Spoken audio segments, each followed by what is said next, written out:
Nah, selamat pagi, saya Denny Sugandi. Saat ini saya berada di situs Pohon Hanjuang di Bandara Padasuka, Sumedang Utara. Ini sebelah kiri saya ini adalah Apa Abud. Ini adalah penjaga jupel ya, juru pelihara untuk situs Pohon Hanjuang ini. Jadi yang menarik dari Pohon Hanjuang ini, yang pertama ini adalah sebuah komitmen atau janji dari Jaya Perkasa pada saat dia akan pergi berperang melawan Cirebon. Kemudian di belakang ini, di dalam bangunan ini ada sebuah pohon namanya Pohon Hanjuang sebagai penanda bahwa ketika dia akan berangkat berperang, kemudian dia berpesan kepada Gesan Ulun bahwa kalau misalnya pohon ini layu, menandakan dia gagal dalam pertempuran melawan Cirebon. Tetapi sebaliknya, bila pohon ini tumbuh mekar, subur, dan berdaun banyak, bahwa dia masih hidup dan memenangkan peperangan melawan Cirebon. Situs ini menjadi saksi penting sejarah ketika Gesan Ulun berhadapan langsung dengan Cirebon. Ini adalah Sungai Cipeles yang membelah Kutamaya ya. Jadi menandakan bahwa ini dataran rendah. Nah ini teman-teman saya ketemu ada struktur bangunannya. Ini dari batu bata. Ini nggak tahu nih ke bawahnya mungkin masih ada ya. Jadi ini batu batanya memang tidak batu bata dengan ukuran modern saat ini ya. Ini ukurannya lebih lebar. Kalau taksiran saya barangkali ini sekitar berapa ya, 25 kali 30 cm lah batu-batunya, kemudian tipis, kemudian ditumpuk dengan, saya tidak menemukan ada semen di sini ya. Ya nggak tahu nih apakah ada semen atau tidak ada, itu satu ya. Nah kemudian keberadaannya ini ada di persis di bantaran Cipeles, di daerah Padasuka. Dan kemudian kalau untuk struktur ini ada beberapa dugaan ya, apakah ini dibikin pada saat Belanda, 1912-an ya, pada saat pembangunan benteng-benteng yang ada di sekitar sini. Apakah ini menjadikan bagian dari sistem benteng yang ada dibangun oleh Belanda pada saat itu? Atau bisa juga ini adalah tinggalan budaya. Jadi titik ini adalah titik yang dianggap sebagai ground zero atau titik di pembangunannya kota Kutamaya. Jadi itu menarik juga. Jadi apakah Kutamaya ini dibangun menggunakan batu bata seperti ini sebagai pelandasan atau fondasi untuk membuat ada sebuah struktur bangunan, atau mungkin lebih modern lagi di 1900 atau 1912-an lah, ketika Belanda sudah mulai ke sini, kemudian membutuhkan Sumedang sebagai buffer zone untuk sistem pertahanannya kota Bandung. Dan kemudian banyak sekali bangunan-bangunan dibikin oleh Belanda. Di antaranya ada bunker, sistem pertahanan militer yang berhadapan langsung ke arah timur, yang menandakan bahwa benteng dikondisikan untuk melawan musuh yang datang dari arah timur. Jadi dua kemungkinan ya, satu apakah ini fondasi dari budaya yang dimuncul di sekitar 1570-an ya, adalah kerajaan Kutamaya, Sumedang Larang, posisi kotanya di Kutamaya, atau yang kedua adalah bangunan Belanda. Itu mengenai ada makam di situ satu yang pada nyebutnya itu yang Kutawaringin. Ya. Nah, menurut pengetahuan Bapak yang dulu, yang dari awal, dari kecil, kan sering mengembala ke sini juga kan.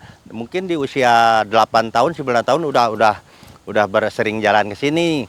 Jadi dari makam yang itu, jaraknya mungkin ya hampir lebih dari 10 meter. Ada tanah yang itunya ya. Nah, tapi sekarang udah ada di pinggir kali sekali makamnya itu. Nah, saat ini saya berdiri di antara hamparan sawah, dataran rendah atau alluvial. Jadi ini menandakan ini adalah diperkirakan dulu pusat kerajaan Kutamaya itu ditempatkan di sini. Nah, kemudian dipotong dengan Sungai Cipeles, pertemuan dengan anak sungai. Jadi menandakan bahwa dulu kebudayaan lama itu masih menempatkan arah sungai itu, arah rumah itu adalah menuju ke arah sungai.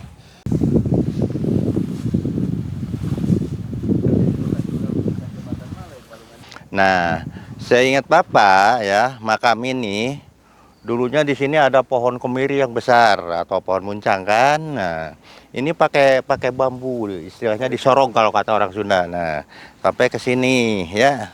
Terus. Nah, dari sini ke Cipeles itu makanya boleh dikatakan lebih mungkin belasan meter jaraknya. Jadi di sini ini bisa main ke sana, kalau istilahnya mengembala itu bisa ke sini terus. Nah, ini karena kenapa sekarang ada di pinggiran kali itu udah jelas karena tergerus sama air Cipeles. Jadi ini tadi penelusuran dari Pak Apud. Jadi ini adalah penanda kebun biasa seperti ini di budaya lama. Dan kemudian ditempatkan pohon anjuang. Kemudian persis sebelah kanan saya ini adalah Sungai Cipeles. Jadi ini menandakan bahwa si sungai itu pindah ya karena ada kegiatan sedimentasi. Tadinya jauh ke arah, mungkin ke arah mana tuh, ke arah barat. Kemudian mendekati ke si makam ini. Dan kemudian kondisinya ini habis ya di erosi. Kegerus air. Jadi ada kemungkinan ini kan juga akan habis. Jadi harapan siapapun ini tolong dipindahkan menjauhi di bantaran sungai. Nah ini saya berada di daerah Padasuka. Jadi ini lokasinya adalah di tempat yang banyak sawah. Dipotong oleh Cipeles kemudian bertemu dengan anak sungai. Jadi kalau dilihat dari peta itu persis berada di pusat kerajaannya Kutamaya. Nah, Kutamaya sendiri sudah tidak ada. Jadi tadi ada beberapa tanda-tanda ketemu dengan struktur dari batu bata, barangkali ya itu bagiannya. Kemudian kita akan menuju ke arah sana, yaitu ada makam juga, kan masuk ada musola, dan kemudian juga di situ ada yang diperkirakan sebagai bagian dari pondasi bangunan pada saat Kutamaya masih berdiri. Jadi kita cek nih sama-sama apakah masih ada atau tidak ada. Saya ketemu ada apa? Mungkin ini dikeramatkan ya. Jadi makanya dibikin menggunakan pagar besi seperti ini. Jadi kalau dilihat dari peta kita itu persis ada di tengah-tengah pesawahan yang dipotong oleh Sungai Cipeles dan anak sungai satu lagi. Nah kemudian di hadapan saya ini ada beberapa bagian yang memang sudah ditembok ya menggunakan semen. Kemudian juga di bagian tengahnya ada dua, ada batu datar ya. Saya nggak tahu ini batunya jenis apa. Tapi barangkali menurut warga ini adalah bagian dari struktur bangunan yang pernah ada di Kutamaya. Jadi entah itu adalah struktur bangunan keraton barangkali ya, atau masjid karena soraknya sudah Islam. Jadi barangkali ini sebagai dasar untuk pembangunan surau ataupun masjid. Jadi jelaslah bahwa ini menandakan bahwa ini sebuah tinggalan. Jadi menandakan bahwa Kutamaya itu memang ada. Ya, kemudian dipindahkan oleh Gesan Ulun karena untuk menghindari serangan dari Cirebon.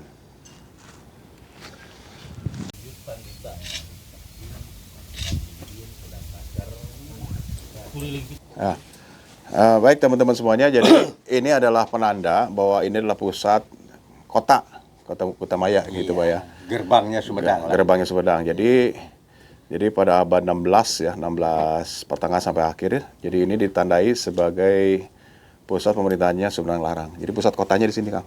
Gitu Pak ya. Iya. Kurang lebih seperti itu. Karena dulu budaya lama itu tidak ada yang namanya bentuk struktur rumah bangunan. Karena barangkali untuk di Badai Sunda itu kebanyakan masih menggunakan bahan-bahan organik ya, mungkin Pak ya, tinukai gitu ya, tinawi segala rupa. Jadi benda-benda organik sudah lapuk dan kemudian hilang. Berbeda dengan budaya-budaya yang ada di Jawa Tengah, Jawa Timur, membangun bentuk struktur bangunan yang memang saat ini masih bisa disaksikan ya. Nah ini saya bawa peta Hubble. Jadi kalau dari peta ini jelas. Jadi ciri sebuah kota itu utamanya itu harus dilalui oleh sungai. Jadi saya bawa peta Cipeles. Jadi petanya seperti ini Bah. Jadi ini tempat tadi Hanjuang, kemudian di sini ada Sungai Cipeles. Tapi sungai naon Bah ya teh Cipalasari itu naon Bah yang pertemuan. Lalu di utara kayak itu teh. Iya, Cisugan ya. Cisugan, ini Cisugan, kemudian bertemu dengan Cipeles. Jadi ini kotak ini adalah persis ada di posisi kita sekarang Bah, yang ini Bah. Yang Kutamaya ini kan. Jadi ternyata pusat kota Kutamaya itu didirikan persis di tepian Cipeles dan pertemuan dengan Cisugan. Itu Bah ya. Jadi posisinya ada di sini, jadi jelas. Jadi clear, jadi bahwa ini adalah boleh jadi ini adalah pusat dari pemerintahannya Sumedang Larang pada saat Pangeran Santri dan diturunkan ke Gesan Ulun. Yang termasuk tadi dikatakan oleh Abah, di mana kira-kira Pajajaran menyerahkan binokasi atau perlengkapan kerajaan? Ya di sini itu Pak ya. Nah karena lokasinya sudah jelas di sini, tetapi karena mungkin bangunan sudah tidak ada lagi yang tadi katakan bahwa bangunan dibikin dari bahan-bahan organik. kayu dan segala macam. Boleh Bapak menambahkan? Apa? Ada diantaranya itu bangunan. Kalau dulu ini ada di waktu musim kering kan. Nah sekarang tanemin padi. Dulunya tanemin cabai kan, cabai merah. Ya. Nah itu ada masih kelihatan pasangan batu bata. Oh, Kelihatan. Bahkan ada yang penelitian entah dari ITB entah dari mana dulu itu di sini pernah digali. ya, ya. Bahkan nggak pakai pacul ya, pakai juga golok sama scrap gitu. Oh, ketemu Jadi juga. banyak itu bangsa pecahan serpihan bata merah segala macam ada itu. Ya, jelas ya. Tadi juga ya benar. Sekarang juga yang kalau Paunya ingin buktikan serpihan yang dari sini umbik itu bisa dibuktikan gitu kan. Ya, betul. Terima kasih banyak. Jadi mendapat tadi keterangan Abah tadi sudah ada struktur bangunan yang memang ada, Pak ya. Kemudian ada. dalam kondisinya harus kering dan kemudian bisa digali. Nah, sampai sekarang kan belum ada lagi ekskavasi atau penggalian arkeologi. Jadi harapan Abah ini adalah ya diteliti ulang untuk menandakan bahwa sejarah awal mulanya Sumatera Larang itu dari sini. Iya. Gitu, Pak ya. Iya.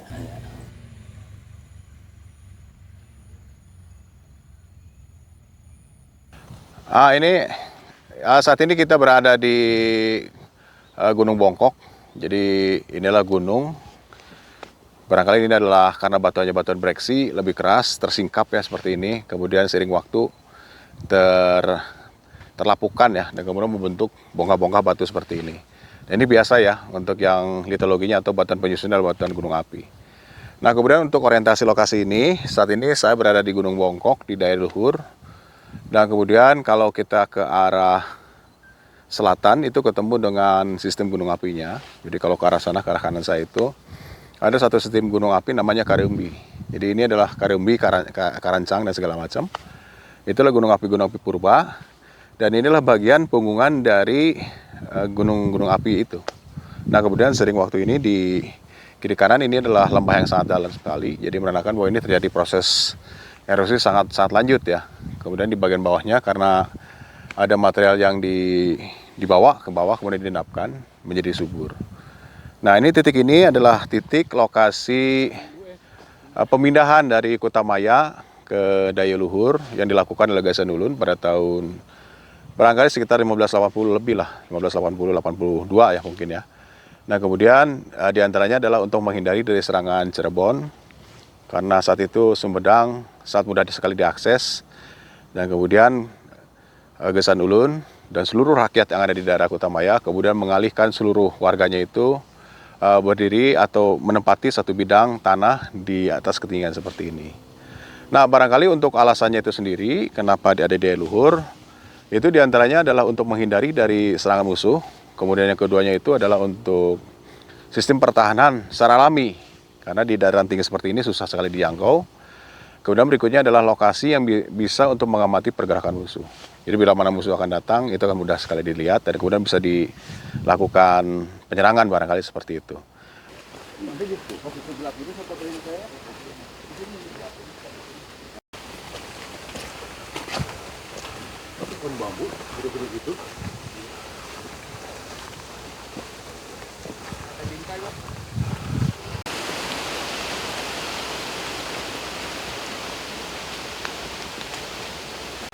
Oke, saat ini saya berada di Daya Luhur. Jadi ini ada di bagian puncak. Ini adalah makam Eyang Jaya Perkasa atau Jaya Perkosa.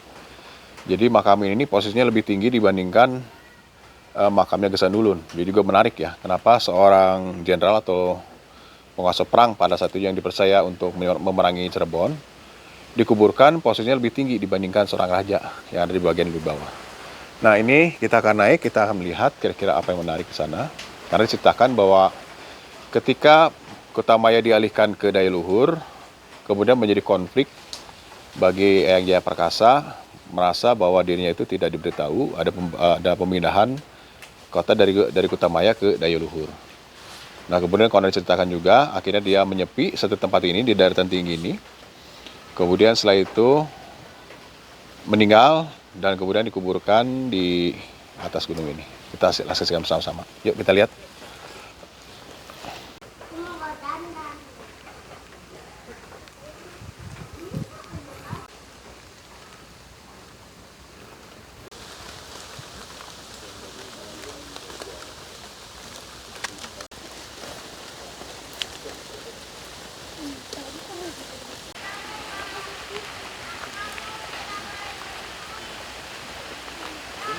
Nah ini saya ada di makam Eyang Jaya Prakasa. Jadi ini makam ini berada di tempat tinggi. Jadi kami tadi menempuh dari parkiran bawah itu kurang lebih sekitar 1 km. Kemudian ini posisinya paling tinggi. Dan kemudian di belakang saya ini ada patung ya, seperti lingga ya. Dia tegak. Jadi ini merupakan representasi dari fisiknya atau bentuk rupanya yang namanya Eyang Jaya Prakasa. Jadi pada saat itu ketika terjadi konflik perselisihan paham antara Gesan Ulun dan Jaya Prakasa, kemudian Jaya Prakasa dia mengasingkan diri ke titik tinggi ini, dan kemudian dikisahkan bahwa dia itu akhirnya meninggal, kemudian dimakamkan di sini untuk mendapatkan bentuk dia masih berdiri, ya, memperlihatkan keteguhan hati dia. Akhirnya dilambangkan dengan menggunakan sebuah batu yang berdiri seperti ini di makam Eyang Jaya Prakasa.